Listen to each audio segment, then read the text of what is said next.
நெருப்பை பயன்படுத்தி நியாயம் தீர்க்கிறாரா? අද දෙවියන් වහන්සේ ගින්න පාවිච්චි කළා විනිශ්චය ලබා දෙනවද? நிச்சயமாக. අනිවාර්යයෙන්ම. Is God still in the business of using fire to judge? Of course, yes. நன்றாய் கவனியுங்கள். හොඳට අවධානය දෙන්න. நான் சொல்லவில்லை பற்றி எரிகிற அவ்வளவு காட்டு தீயும் தேவனுடைய நியாய தீர்ப்புகள் என்று. நான் அப்படி சொல்லவில்லை. මම කියන්නේ මේ ඇවිලෙන හැම ලැබුගින්නක්ම දෙවියන් වහන්සේගේ විනිශ්චය කියලා. I am not suggesting that all the wildfires are judgments of God.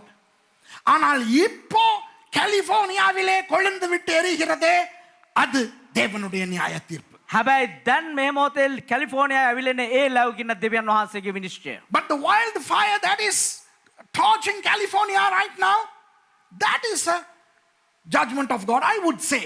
இப்போ கலிபோர்னியாவை நீங்கள் எடுத்துக்கொண்டால் ඔබ කැලිෆෝනියාව ගත්තොත් එහෙම வருஷம் காட்டுத்தீ அங்க வரும்.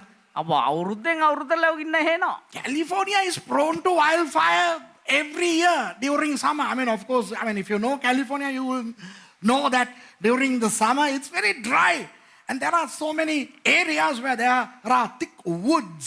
And so you get wildfire. That's not anything new for California. California என்பது வெப்ப வலய பிராந்தியம். කැලිෆෝනියා ඇවිල්ලා උණුසුම් ප්‍රදේශයක්. கோடை காலத்திலே அங்கே அக்கினி வரும். වියලි කාලයේදී එහෙ එනවා ලැබුගිනි. ஆனால் හැබැයි இப்போ அங்கே என்ன எரிகிறது தெரியுமா? දැන් එහෙ මොනවද දන්නවද ඇවිලෙන්නේ? காடு. அது காட்டு தீயாய் அல்ல, இப்போ வீட்டு தீயாய் மாறி இருக்கிறது. දැන් ඒක ලැබුගින්නක් විදිහට නෙමෙයි ගෙවල් ගිනි ගන්න ගින්නක් විදිහට පත් It's වෙනවා. no longer a wildfire. It's a domestic fire now. I mean, all houses, all buildings, everything is burning. Now listen. California என்பது அமெரிக்காவின் ஒரு முக்கியமான ஒரு பிரதேசம். කැලිෆෝනියා කියන්නේ ඇමරිකාවේ ඉතාමත් වැදගත් වූ ප්‍රාන්තයක්. California is one of the important places in America, but for the whole world. I'm going to tell you something about our Bellwood sign. இந்த Bellwood sign போட்டிருக்கனே அதை பத்தி நான் சொல்லணும். சிலருக்கு தெரியும், தெரியாதவங்க கேட்டுக்கிறங்க. මේ බෙල්ලුඩ් අපි අර උඩ බෝඩ් එකේ දාලා තියෙනවා. ඒක න සමහරු දන්නවා, සමහරුන්ට යම් දෙයක් කියලා දෙන්න. Some of you know about the Bellwood sign, the story behind it, but I'm going to tell you. ஒரு சில வருஷங்களுக்கு முன்பதாக கலிபோர்னியாவிலே அந்த ஹாலிவுட் சைன் கிட்ட போயிருக்கிறோம். நாங்கள் எல்லாரும் போயிருக்கிறோம். අවුරුදු ගානකට කලින් පාස්ටර් ඒ කැලිෆෝනියාවේ ඒ බෝඩ් එක ගාවට ගිහිල්ලා තියෙනවා. හොලිවුඩ් බෝඩ් එක ගාවට. A few years ago, Mercy, Misha, myself and some of others, we were up there on the hill where the Hollywood sign is. அந்த இடத்துல இருந்து கீழே பார்க்கிறேன். ඒ ඉස්සරහන ඉඳලා පහළ බලනවා. இவ்வளவு காலம் கீழே இருந்து தான் அந்த ஹாலிவுட் சைனே பார்த்திருக்கிறோம். මෙච්චර කාලයක් පහළ ඉඳලා තමයි මේ හොලිවුඩ් බෝඩ් එක දිහා බලලා තිබුණේ. Up until then we had been seeing the Hollywood sign from Los Angeles, but not from where the sign is. அப்ப எனக்கு இங்க இருந்து பார்க்க தெரிகிறது யுனிவர்சல் ஸ்டுடியோஸ் தெரியுது. එතකොට ඉහළ ඉඳන් පහළ බලද්දී යුනිවර්සල් ස්ටුඩියෝ එක පේනවා. MGM Metro Goldwyn Mayer studio தெரிகிறது. MGM ඒ වගේ Disney ஸ்டுடியோ தெரிகிறது. Disney ஸ்டுடியோ එක පේනවා. Warner Brothers தெரிகிறது. Warner Brothers එක පේනවා. Universal Studios தெரிகிறது. Universal ஸ்டுடியோ එක පේනවා. From there I could see Metro Goldwyn Mayer Studios, Universal Studios, Disney Studios, Warner Brothers Studios. And I began to speak to God. நான் ஆண்டவரோடு பேச ஆரம்பித்தேன். මම දෙවියන් වහන්සේත් එක්ක කතා කරන්න පටන් ගත්තා. ஆண்டவரே, இந்த ஹாலிவுட்ல இருந்து ස්වාමීනි මේ හොලිවුඩ් වල ඉඳලා அசுத்தங்கள் உலகம் முழுக்க சினிமா மூலமாய் போகிறது.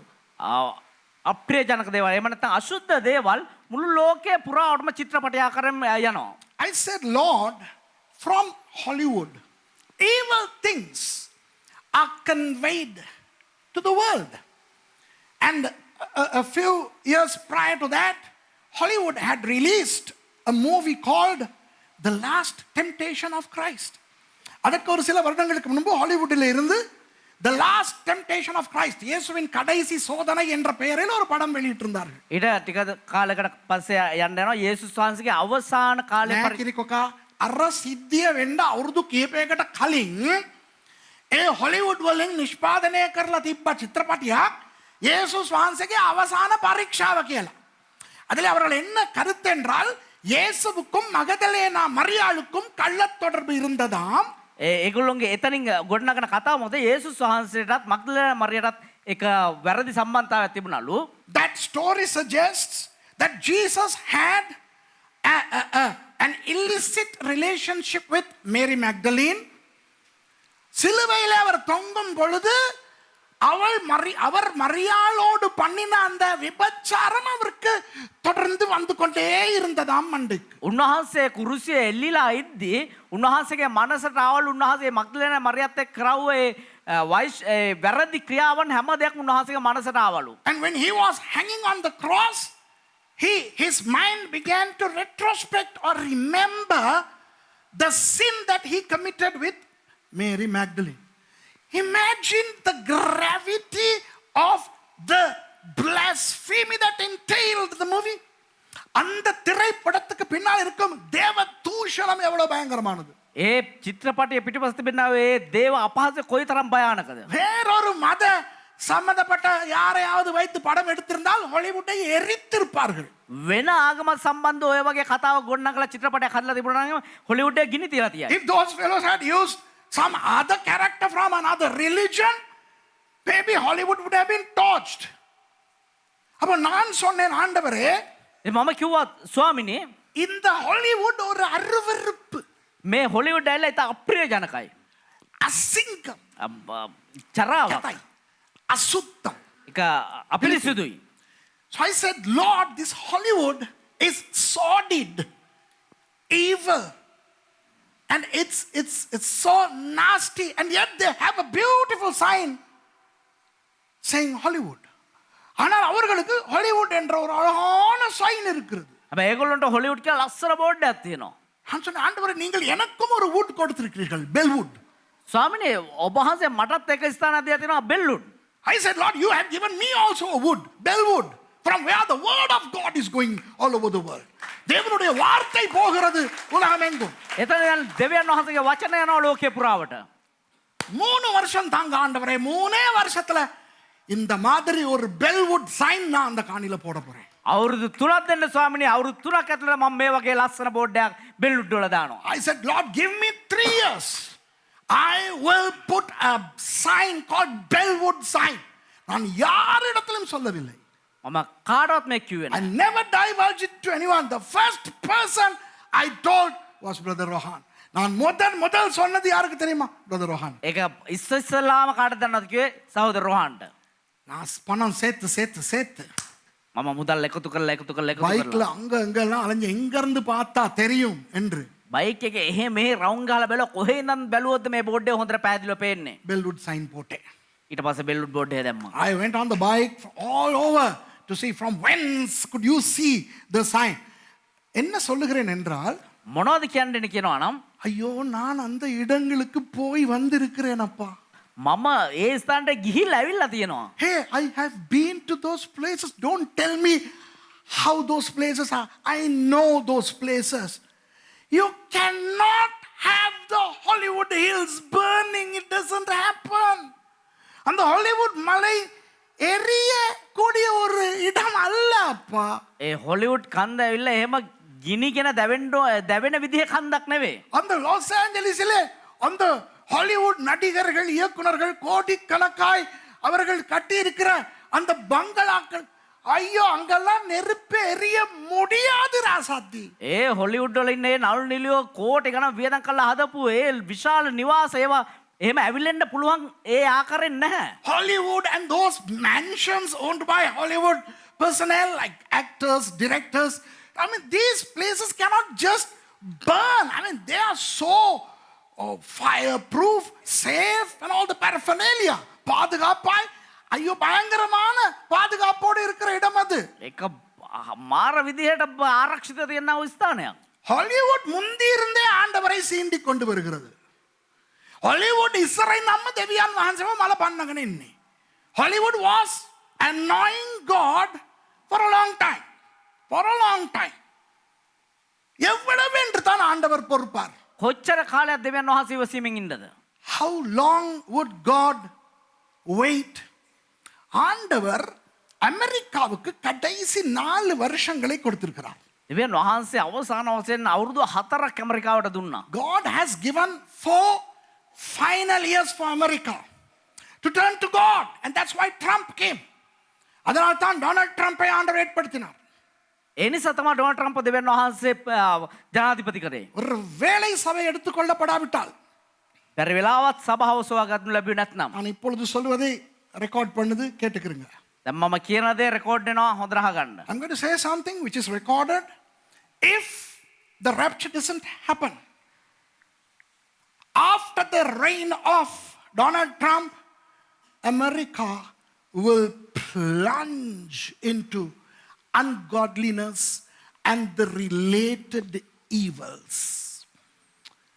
டொனால்ட் ட்ரம்பின் 4 வருடங்களுக்கு பிறகு, ඩොනල්ඩ් ට්‍රම්ප් ජනාධිපතිතුමාගේ අවුරුදු 4ට පසුව அமெரிக்கா ඇමරිකාව தேவனை விட்டு எவ்வளவு விலகி போகும் என்றால், දෙවියන් වහන්සේ අතර කොයි තරම් දුරට ඈතට යනවාද කියනවා නම් அப்படியே ஆவியிலும் விழுந்து ஒரு பெரிய ஒரு ஒரு ஒரு அதிகாரமுள்ள தேசம் என்ற நிலையிலிருந்து விழுந்து போய்விடும். ඒ ආකාරයෙන්ම ආත්මිකවත් ඇట్లా ඒ වගේම ආධිපත්‍ය තියෙන දේශයක් කියන ඒ බලවත් රටක් කියන තැනුත් ඔවුන් වැටෙන්න යනවා. அவர்களுக்கு 4 கடைசி வருடங்களை ஆண்டவர் கொடுத்திருக்கிறார். දෙවියන් වහන්සේ ඔවුන්ට අවසාන වශයෙන් අවුරුදු 4ක් දීලා තියෙනවා. God has given them the final 4 years under Trump administration. Americans better take heed to God's word. கர்த்தர் சொல்வதற்கு அமெரிக்கா செவி கொடுக்க கடவுது. දෙවියන් වහන්සේ කියන දෙයට ඇමරිකාව ඇහුම්කන් දෙන්නේ නැහැ. ඇහුම්කන් දිය යුතුයි. தெண்டோனே. ஓகேயா? இப்போ ஜனவரி 5ஆம் தேதி குளோபல் அவார்ட் செரமனி நடக்கிறது. ஞாயிற்றுக்கிழமை இரவு. ජනවාරි 5 වෙනිදා ඉරිදා, මේ අවුරුද්දේ පළවෙනි ඉරිදාරේ ලොස් ඇන්ජලිස් වල පවත්වනවා global awards. Global awards ceremony was held on the eve of January 5th, which was a Sunday. What is a Sunday? A church going day. ஞாயிற்றுக்கிழமை என்றால் ஆராதனைக்கு போக வேண்டிய நாள். එනිදින කියන්නේ සභාව පවත්වනව දවස. இவர்கள் குளோபல் அவார்ட்ஸுக்கு போகிறார்கள். මේගොල්ලෝ ග්ලෝබල් ඇවෝඩ්ස් එක පවත්වනවා. யூடியூப்ல வருகிறது நீங்கள் பாருங்கள், அதிலே தேவனை கேவலப்படுத்துகிறார்கள். YouTube එකේ බලන්න එතන දෙවියන් වහන්සේව පහත් කරලා දානවා. They're ridiculing God. They're saying keep God out of California. We don't need God. நமக்கு தேவன் தேவையில்லை. தேவன் கலிபோர்னியாவுக்கு தேவையில்லை. கலிபோர்னியாவோட දෙවියන් වහන්සේව අවශ්‍ය නැහැ. අපිට දෙවියන් වහන්සේ ඕනේ නැහැ. 30 மணித்தியாலங்களில் පැය 30කින් திடீரென நெருப்பு பற்றினது. එකපාරටම ගින්නක් ඇවිලෙනවා. 30 hours later a fire happened. And I'll tell you the eyewitness report of the first fire truck that showed up. முதல் அந்த தீயை அணைக்க அழைக்கப்பட்ட தீ அணைப்பு வண்டியிலே இருந்தவருடைய சம்பவத்தை நான் உங்களுக்கு சொல்லுகிறேன். ඒ පළමු වතාවට ඒ ගින්න නිවන්න ගියාවේ ගිනි නිවන හමුදාවේ ඒ රතේ හිටියා වූ කෙනාගේ අත්දැකීම මම ඔබට කියන්නම්. அவர் உட்கார்ந்திருக்கிறாராம். එයා ඉඳගෙන ඉන්නවලු. அழைப்பு வருகிறதாம். ගින්න පත් වෙනවලු. நெருப்பு பற்றி விட்டது என்று. ගින්දර පත් වෙනවා. So he was seated and then the alarm went off and the news came that in such and such a place there is a fire. As the norm, he thought, well, we will get on the truck, go quench the fire and be back in about 2 or 3 hours. அவர் நினைத்தாராம், வழக்கம் போல வண்டியில் ஏறியாச்சு போயாச்சு 2-3 ஹவரில் திரும்பி வந்துடலாம், அதை அணைத்துட்டு என்று. ඔහු හිතවලු පුරුදු විදියට වාහනේ ගියා, පැය 2-3 ගින්න නිව්වා, ආපහු ආව කියලා ඔහු හිතවලු. போனார்களாம். යාලු ஒரு இடம் தான் பற்றி எரிகிறதாம். இது அவர் சொன்னது, நான் அல்ல. එයා කියපු දේ තමයි එක ස්ථානයක් විතරලු ඒ ගින්න පත්තු වෙන්නේ. This is the report of that guy, not me, okay? So he went and then with the team they got the hose, fire hose and everything, and then he held the fire thing, the hose. அவர் அந்த இறங்கி அந்த ட்ரக்ல இருந்து அந்த தீயை அணைக்க அந்த இதை எடுத்த போது ඔය ගිහිල්ලා වාහනේ බැලා ඒ ගින්න නිවන්නේ ආම්පන්න ගනිද්දී அவர் சொல்லுகிறார், அந்த நெருப்பு இவரை பார்த்து என்னையா அணைக்க பார்க்கிறாய் என்று கேட்பது போல தெரிந்ததாம். ඒ ගින්න දිහා බලද්දී ඒ ගින්න ඇවිල්ලා මාවද නිවන්න හදන්නේ කියලා අහනවා වගේ ඔහුට තිබුණලු. He felt the fire yelling at him saying, are you trying to quench me? இவர் ஷாக்கானான். இப்படி ஒரு அனுபவம் வாழ்க்கையில இவருக்கு வரவில்லையா? මෙයා එක පාටම කම්පනයට පත්වනවා මේ වගේ අත්දැකීම ජීවිතේටම උ ලබලා නැල්ලු. He says he never experienced such an ordeal in his life. He had seen greater fire in his life. அவருடைய வாழ்க்கையில இதை விட பெரிய அக்கினிகளை அவர் கண்டாராம். එයාගේ ජීවිතේ මීට වඩා විශාල ගිනිය උ දැකලා තිබෙනවලු. ஒரு இடம் தான் எரிகிறதாம். එක තැනක් විතරයි පත්තු වෙන්නේ. இவர் அந்த ஹோஸை எடுக்கும் பொழுது அந்த நெருப்பு இவரை பார்த்து அப்படி கேட்டதோடு புஷ் என்று பார்த்து கொண்டிருக்க அப்படியே பரவினதாம். ඔහු ඒ ගිනි නිවන ඒ ආම්පන් අරගෙන මෙහෙම ඒ ගින්න දිහා බලද ඒ ගින්න ඔහුගේ මේ ප්‍රශ්න ඇහුවා විතරයි එහෙම මේ ගින්න විශාලව පැතිර ගියාලු. So, you know, he just heard as if the fire asking him, are you trying to quench me?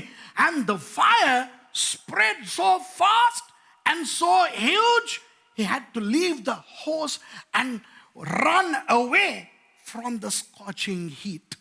அந்த ஹோஸை போட்டுட்டு ஓட வேண்டி வந்ததாம் அந்த சூடை தாங்க முடியாமல். ඔහුට ඒ උණුසුම දරා ගන්න බැරුව ඒ ගින්නේ රස්නේ දරා ගන්න බැරුව ඒ ආම්පන්න හැම දාලා ඔහු දිව්වලු. அவர் சொல்லுகிறார், ඔහු කියනවා இந்த நெருப்பு ஒரு நெருப்பல்ல, මේ ගින්න ඇවිල්ලා එක ගින්නක් නෙවෙයි. இது ஒரு நபர் என்று அவர் சொல்லுகிறார். මේක පුද්ගලයෙක් කියලා ඔහු කියනවා. ஒரு பெரிய ஒரு ஒரு ஒரு ஒரு ஒரு பூதாகரமான ஒரு தீ என்கின்ற ஒரு ஆள் தான் இது என்று அவர் சொல்லுகிறார். ඒක මේ හරි අපූර්ව ගින්න කියන ඒ මිනිස්සෙක්ගේ පුද්ගලයෙක් තමයි කියලා ඔහු කියනවා. He says this fire is not a fire, it's a person. It's like a person. It has a personality. It's enraging. It's with full of wrath, vengeance. அந்த அந்த அக்கினி பழிவாங்க துடிக்கிறது மாதிரி தெரிகிறதாம். ඒ ගින්න ඇවිල්ලා පල්ලි කණ්ඩ දඟලනවා වගේ තිබ්බලු. அழிக்காமல் விட மாட்டேன் என்று சொல்வது போல இருக்கிறது. විනාශ කළා හැරෙන්න අතාරින්න නැහැ කියනවා වගේ තිබුණලු. 14,000 தீ அணைப்பு வண்டிகள் அங்கு வேலை செய்கின்றன. Sorry 14,000 14,000 fire trucks are working. 14,000ක් ඒ ගිනි නිවන වාහන ආවලු ඒ ගින්න නිවන්න. விமானங்கள் ஹெலிகாப்டர்ல இருந்து எல்லாம் அமர்த்துறதுக்கு அந்த அந்த தீ அணைக்கும் பதார்த்தங்களை கொட்டுகிறார். ඒ ගුවන් යානාමකින් පවා ඒ ගින්න නිවන්න උත්සාහ කරාලු. ஒரு ஹெலிகாப்டர் பைலட் சொல்லுகிறார், ඒ හෙලිකොප්ටර් එක ඒ ගුවන් නියමුවෙක් කියනවා தண்ணீரை எடுத்துக்கொண்டு போய் போடும் பொழுது ඒ වතුර අරන් ගිහලා වතුර දාද්දි தண்ணீருக்கு பதிலாக பெட்ரோல் போட்டது போல எரிகிறதை காணுகிறேன் என்கிறார். ඒ වතුර වෙනුවට පෙට්‍රල් දානවා වගේ එකපාරටම එලෙන්න ගන්නවලු. The helicopter pilot says that when we go and release the water, it is as if we release petrol, gasoline. The fire is so unquenchable. 7ஆம் திகதியிலிருந்து இன்று 19ஆம் திகதி 12 நாட்களாக கலிபோர்னியா எரிந்து கொண்டிருக்கிறது. ඒ 7 වෙනිදා ඉඳන් මේ 19 වෙනිදා වෙනකන් ඒ කැලිෆෝනියාව ගිනි ගැනීමෙන් පවතිනවා. From the 7th, today is the 19th, for the past 12 days, California is burning. ஒரு சில கிறிஸ்தவர்கள் அதை குறித்து என்ன சொல்லுகிறார்கள் என்று யூடியூபிலே பாருங்கள். සමහර කිතුණුවන් මේ ගින්න පිළිබඳව මොනවද කියන්නේ කියන එක YouTube එකේ බලන්න. You can go to YouTube and see some of the things that Christians are saying. Remember the guy who took the Passion of the Christ, Mel Gibson? He is a Christian. He has a wonderful message to the world. And the Passion of the Christ படத்தை எடுத்தாரே Mel Gibson. Passion of Christ ඒ චිත්‍රපටය ගත්තා මෙල් ගිබ්සන්. அவர் ஒரு கிறிஸ்தவர். ඔහුගේ කිතුණුවෙක්. அவர் என்ன சொல்லுகிறார் என்று பாருங்கள். ඔහු මොනවද කියන්නේ කියලා බලන්න. ரம்போ நடித்தாரே சில்வெஸ்டர் ஸ்டாலோன். රම්බෝ චිත්‍රපටයේ රංගපපුවේ සිල්වෙස්ටර් ස්ටැලෝ. ராக்கி, ரம்போ அதெல்லாம் நடிச்சார். அவர் ஒரு ரட்சிக்கப்பட்டவர். ඔහු ගැලවීම ලැබපු කෙනෙක්. அவர் என்ன சொல்லுகிறார் என்று கேளுங்கள். ඔහු මොනවද කියන්නේ කියලා බලන්න. Listen to Sylvester Stallone, who starred in Rambo and Rocky and some other very famous movies. I mean, Christians know that this is the vengeance of God. கிறிஸ்தவர்களுக்கு தெரியும் இது தேவனுடைய நியாய தீர்ப்பு. හිතුණුවන්ට දන්නවා මේක දෙවියන් වහන්සේගේ විනිශ්චයක් කියලා.